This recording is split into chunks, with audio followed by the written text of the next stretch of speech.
Ya, selamat bertemu lagi dengan channel video pembelajaran berjangka kelana. Baiklah, hari ini kita akan membahas tentang sistem pernapasan manusia. Sebelum kita ikuti video pembelajaran ini, jangan lupa di subscribe, like, dan komen. Bunyikan loncengnya juga ya. Siap, kita mulai ya anak-anak pembelajarannya. Dan kali ini kita akan membahas tentang pernapasan. Pernapasan itu merupakan proses pengambilan oksigen atau O2 dari udara bebas dan pengeluaran karbon dioksida atau CO2 serta uap air atau H2O. Nah, ini yang disebut dengan bernapas ya. Terus oksigen merupakan zat yang diperlukan oleh tubuh ya, tubuh manusia dalam proses pembakaran zat makanan. Jadi oksigen itu dibutuhkan manusia dalam proses pembakaran zat makanan di dalam tubuh kita. Pada proses ini dihasilkan sejumlah energi ya. Dan energi yang dihasilkan itu tentu akan sangat berguna untuk melakukan aktivitas kegiatan dalam kehidupan sehari-hari kita atau aktivitas kehidupan sehari-hari kita. Jadi si oksigennya itu adalah membantu proses pembakaran zat makanan dan menghasilkan energi. Ya, bernapas adalah salah satu ciri makhluk hidup. Jadi semua makhluk hidup itu pasti bernapas ya. Jadi nanti kita bahas bagaimana sih prosesnya. Kita lihat ini alat pernapasan yang ada pada manusia. Alat pernapasannya apa saja? Ya, jadi ketika proses pernapasan pada manusia itu ada alat-alat pernapasan yang digunakan atau nanti difungsikan dalam proses pernapasan. Ini gambarnya ya. Ada rongga hidung, faring, ya, dan yang lain-lain. Pertama adalah rongga hidung. Jadi alat pernapasan manusia itu adalah yang pertama hidung. Jadi ada rongga hidung, kemudian pangkal tenggorok, ya. Nanti fungsi-fungsinya akan kita bahas. Yang ketiga adalah tenggorok atau trakea. Kemudian yang keempat adalah paru-paru. Nah ini pusatnya ya, pusatnya itu di paru-paru. Jadi nanti bagaimana prosesnya akan kita bahas satu persatu. Nah ini alat-alatnya dan lihat di gambarnya ini ya. Ada gambar, di situ ada gambar alat-alat pernapasan pada manusia. Kita bahas satu persatu yaitu proses pernapasan ya. Proses pernapasan pada manusia itu kita diawali dari masuknya udara bebas ke dalam hidung. Jadi masuknya udara bebas ke dalam hidung ketika bernapas ya, itu diawali dengan masuknya udara.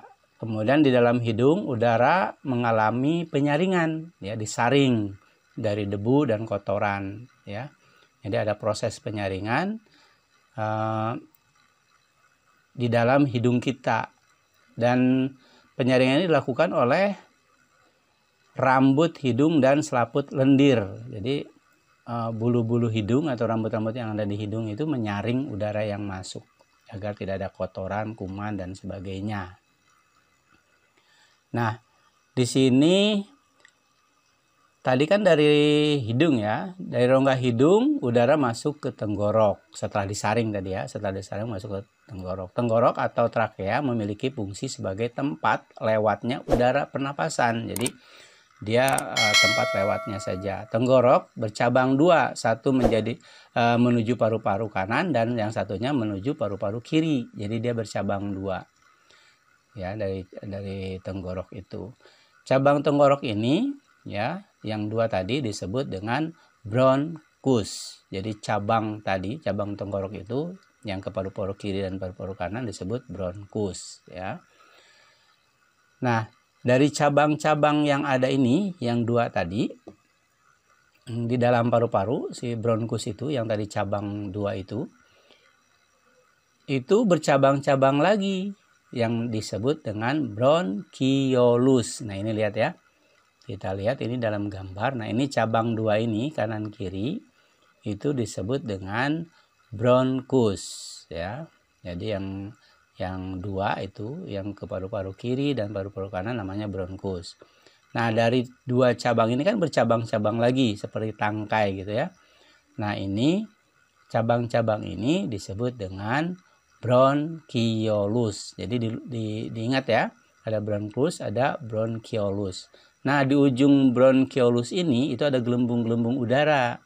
Ya, bentuknya bergelembung-gelembung gitu. Ini namanya adalah alveolus. Jadi gelembung-gelembung ini namanya alveolus. Dia gelembung-gelembung halus berisi udara. Jadi dalamnya itu ada udara-udaranya. Terus kita bahas bahwa udara masuk ke paru-paru itu terjadi karena 2 hal. Jadi ada 2 cara. Ya, bagaimana caranya? Kita perhatikan. Yang pertama, karena ada kontraksi otot antar tulang rusuk sehingga tulang rusuk terangkat. Nah, itu masuklah udara ke dalam paru-paru, ya. Yang kedua, karena kontraksi otot sekat rongga dada atau diafragma sehingga diafragma mendatar. Nah, terangkatnya tulang ini yang mengakibatkan, tulang rusuk ini mengakibatkan udara masuk gitu ya. Jadi ada diafragma yang bentuknya mendatar. Sekarang udara keluar juga ada 2 cara. Pertama, karena mengendurnya otot antar tulang rusuk. Jadi dia mengendur sehingga tulang rusuk turun. Nah, maka keluarlah udara. Kedua, karena mengendurnya otot diafragma sehingga diafragma melengkung, ya. Nah, inilah baru keluar dia. Mengecilnya rongga dada diikuti mengempisnya paru-paru sehingga udara keluar dari paru-paru gitu ya. Jadi rongga dadanya mengecil ya. Maka keluarlah udara dari paru-paru itu. Masuk dan keluarnya udara, ya, pernapasan yang disebabkan oleh naik dan turunnya tulang rusuk disebut pernapasan dada. Ya, sedangkan masuk dan keluarnya udara, pernapasan karena udaranya atau karena mendatarnya, melengkungnya diafragma disebut pernapasan perut. Nah, sampai di sini saja pertemuan kita. Kita bertemu lagi dalam video berikutnya. Terima kasih. Wassalamualaikum warahmatullahi wabarakatuh.